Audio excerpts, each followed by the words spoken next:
Bonjour à tous, j'espère que vous allez bien et que vous avez passé une très bonne nuit.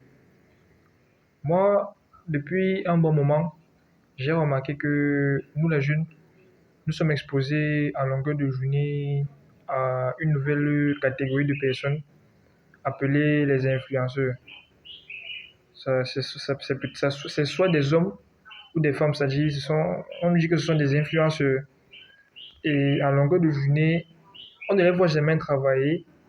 On ne les voit jamais, c'est-à-dire en train de mener une activité ou bien en train de réfléchir peut-être sur un projet ou sur un business. Mais tout ce qu'on voit à longueur de journée, c'est comme une montre des sommes d'argent faramineuses, parfois des liasses de billets, parfois de l'argent compilé dans des cartons. Parfois, ils ouvrent une pièce, tu vois seulement l'argent, l'argent, l'argent, l'argent.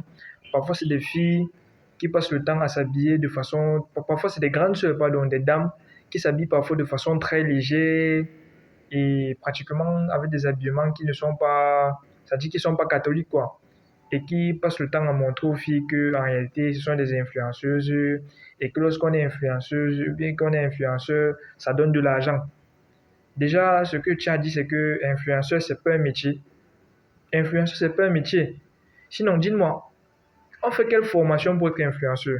Je commence à dire que quelqu'un se lève le matin ou dit qu'il est influenceur. Il influence qui? Il influence quoi? Sinon, peut-être montrer de l'argent, montrer des belles voitures, vraiment venir dire que vraiment de Dieu, comme vous voyez là, mon salaire, mon loyer, c'est 3 millions de francs par mois. Ma brosse à dents coûte 10 millions. La dernière fois que je suis allé à Dubaï, c'était samedi passé. Quand je vais me raser, je peux aux États-Unis. Papa, qui t'a demandé ton loyer? Qui t'a demandé le prix de ta brosse à dents? Qui t'a demandé combien ta voiture coûte? Ça sert à quoi à une personne de venir se placer sur Internet et dire vraiment, vous n'êtes rien, comme vous voyez là, ma maison a été construite avec le meilleur ciment, et vraiment de Dieu, tout ça, patati patata. Papa, qui t'a demandé comment tu as fait pour construire ta maison? On t'a demandé ça. Pourquoi tu veux nous raconter comment tu as fait pour construire ta maison? Et moi, j'aime toujours le dire. Lorsque quelqu'un a travaillé dur pour avoir son argent, il ne va jamais le dépenser n'importe comment. Vous n'allez jamais voir une personne qui a travaillé dur, qui a sué pour avoir son argent, se lever un matin et venir là prendre, c'est-à-dire prendre des liasses de billets, commencer à jeter par terre, alors qu'il connaît comment il a souffert pour avoir cet argent. Vous n'allez jamais voir ça. Et même si vous voyez, je sais que c'est le film. C'est que c'est le film, mon ami.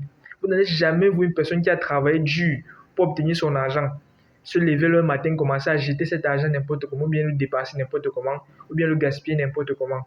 Donc, chers frères, chers sœurs, moi je veux vous exhorter à ne pas suivre cette catégorie de personnes-là, à ne pas croire à tout ce qu'ils vous disent. La plupart du temps, ces personnes vous vendent du rêve, vous vendent tout simplement du sable. Il n'y a pas un salon de coiffure qu'on peut ouvrir et par jour ça rapporte 2 millions. Maman, que tu coiffes seulement qui? Que tu coiffes seulement comment? C'est le paradis que donc quand tu coiffes quelqu'un, la personne se retrouve au paradis. Jusqu'à par jour, tu vois quelqu'un te montre son salon, il n'y a même rien à l'intérieur. Il retrouve peut-être 3 vernis. Bon, elle peut te blaser en disant qu'elle a acheté les 3 vernis là à Dubaï. Et puis quoi? C'est ce que tu restes même devant son salon pour voir même que mais les gens entrent même ici, c'est tout le Cameroun qui va se coiffer ici. Chaque jour, je te montre seulement 3 millions, 10 millions, ceci.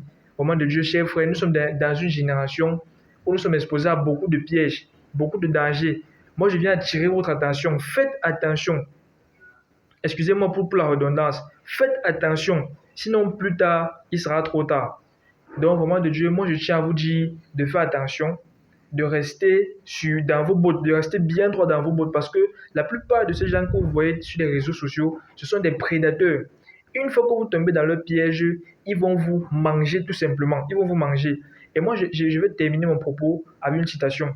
Lorsque vous dînez avec le diable, sachez que lorsqu'il va finir de consommer son repas, l'apéritif, ça sera vous. C'est-à-dire que quand vous dînez avec le diable, il finit de manger, vous aussi, vous faites partie du repas. Je ne sais pas si vous savez, ça, c'est-à-dire que quand il finit de manger sa nourriture, après, il vous mange encore. Donc ne pensez pas que vous allez traiter avec ce genre de personnes et en ressortir indemne. Vous allez toujours en ressortir avec des séquelles. Donc, vraiment, de Dieu, je prends la peine de vous exhorter parce que je sais que nous, les jeunes de nos jours, nous sommes un peu comme des appâts. Nous sommes un peu comme c'est-à-dire, comme des petits poissons dans l'eau. Il y a beaucoup de prédateurs qui sont là pour essayer de détruire nos avenirs, pour essayer de voler nos étoiles à travers le mensonge. Donc, vraiment, de Dieu, chère jeunesse camerounaise, chère jeunesse africaine, chère jeunesse mondiale, faisons attention. Faisons attention. Nous sommes dans une guerre. Nous sommes dans une guerre où ces gens veulent nous détruire. Faisons attention. Passez une très bonne journée et à très bientôt pour une prochaine chronique.